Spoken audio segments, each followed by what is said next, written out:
Cheers and welcome to Bitter Reality Brewing. Yes, we're brewing our first Pinter beer. That's right, first Pinter. Okay, now I've done a little research and I've done a little bit more. Yeah, if you didn't see how to clean your system by using their purifier, go watch that first. You gotta have a clean brewing, yeah, gotta be clean. Just, your equipment has to be clean. Now, right here, I have my first, and we have a sour raspberry ale next, but right now, I have the British bitter called Ancestors, and that's what we're gonna brew. One of the things they mentioned that I'm sorry, I brew a lot of beer and maybe I've been tarnished, but I disagree with, don't use tap water. Now, if your tap water is amazing, go for it. But if you're gonna brew great beer, and Pinter's gone to all this trouble to give you this fresh press that's got all the malty goodness and hops and everything they need to make amazing beer, and you've got this great yeast and you can do it at room temp and all these great things, don't put water in it that smells like chlorine or chloramine. I live in Jacksonville, Florida. The city water here, I can smell it. Some areas of Jacksonville, it's super strong. Some areas, it's very mild. But yeah, you don't want it, it'll ruin your beer. If you're gonna make great beer, just go buy some spring water, okay? How much spring water are you gonna need? Because it says just to fill it to that line and it doesn't tell you how many ounces. I measured it, I might be off by half an ounce, but I measured twice and I got 188.5, right at the edge, 0.5. So you're gonna need 1 gallon and then another 60.5 ounces, okay? So I have a gallon here, and keep in mind, it doesn't matter, you can keep pouring it in there, but look for it to hit that line. You wanna pour the beer in until it hits the line. Once it hits the line, stop, okay? Take this, dump it in here. That's 1 gallon. We still have another 60.8 ounces to go. Make sure everything's nice and snug. If you didn't already do that, just saying. Make sure too that your carbonation was set to 5. I probably should have told you that.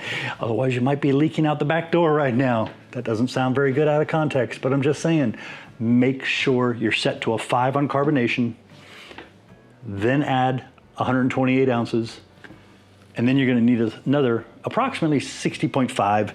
Make sure you hit that line. Just follow the instructions, hit the line. Okay, so here's 30.5. And I know, oh, another 30 ounces. So let's pour it in here.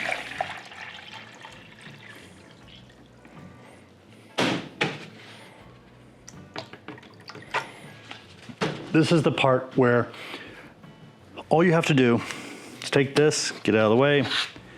Okay, you gotta open your fresh press. Let's make sure your scissors are super clean. Now, on their page, they said that they've tested this, but I'm still OCD, and I know some of you out there are OCD too. Okay, we've got to find the yeast, which I've already lost. There it is, called Loyalty. We're gonna need that.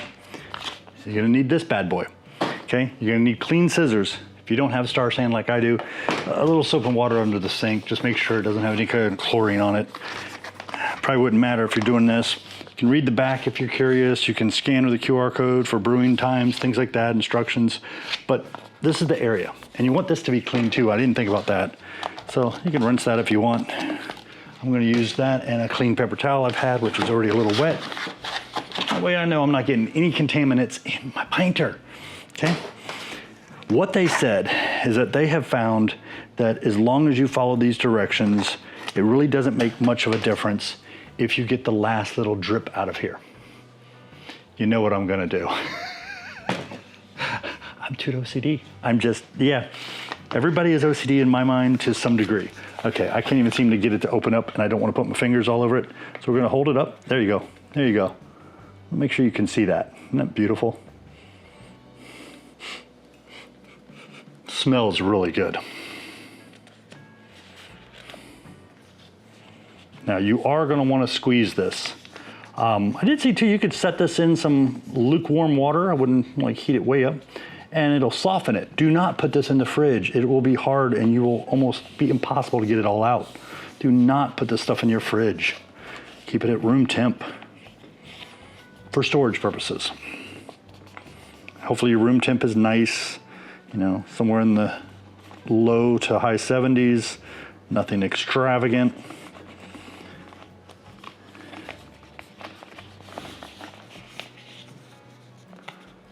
Okay, I still got lots of malty goodness. I can feel it in there, and that will just drive me nuts. Okay, if it drives you nuts, hold back about 30 ounces.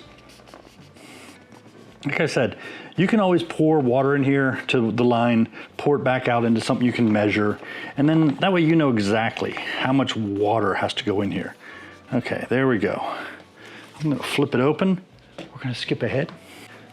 Okay, we're back. I'm gonna say don't try this at home, but if you do, cut a decent sized hole, seal it up as best you can, shake it carefully so you don't end up with a big mess. It's a pain to get it to open up. I had to pour just a little bit each time until it started to open up because it's so sticky it was sealed shut. Okay, I got a little bit on my fingers, not a big deal. And now we're gonna pour this in there. Yeah, I still see some color. I know everybody's different. Got a lot of foam doing this. That's not your carbonation, don't worry about that. Take your yeast packet, shake it so it's all at the bottom. Got little notches here, okay?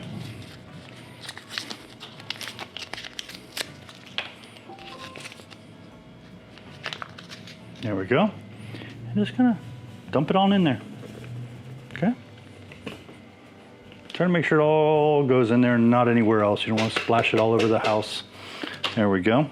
Now, make sure the little conical piece is on here. Handles up, turn it. It's closed. Okay, the newer one, my handle goes down, okay? Okay, now if you're following along and you're brewing something with a little distillation of hops, that's for later. Read your instructions, it'll tell you when to add that. Don't add that right now, okay? Now, for now, yes, we are gonna add this, but not yet.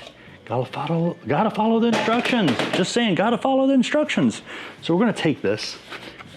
Now we gotta shake it for 60 seconds. I know, some of you are like, that's heavy, 60 seconds. Doesn't have to be all at once. You could do 10 seconds, hand it to the next family member, shake it, next family member, make a game out of it. I don't know, okay? But hold tightly on both ends and shake it, okay? And watch the clock, because it's a full minute of shaking. Hold the handle for a little more grip. We'll be back. Okay, we're back, and I'm winded. New workout, the Pinter workout. Okay, now, sorry, I had to pause to double check the instructions while I was still catching my breath. Okay, make sure your handle's in, make sure you, like I said, you're turned all the way to a 5, and that may be different for some of the kits. So read your instructions. When you pick your kit and you go through the brewing instructions, it may not want you to select a 5. And from my understanding, the higher the number, the higher the PSI, as far as resistance, kind of like a spunding valve allowing so much gas off. Now, during the fermentation, you may hear that go like little farts from your dog. It's okay. Might smell better, just saying. It'll smell better than one of mine. Okay, so, yes, I'm still catching my breath. Flip it upright. Okay, make sure your handles are all closed. Remember, you have a little bump here, okay?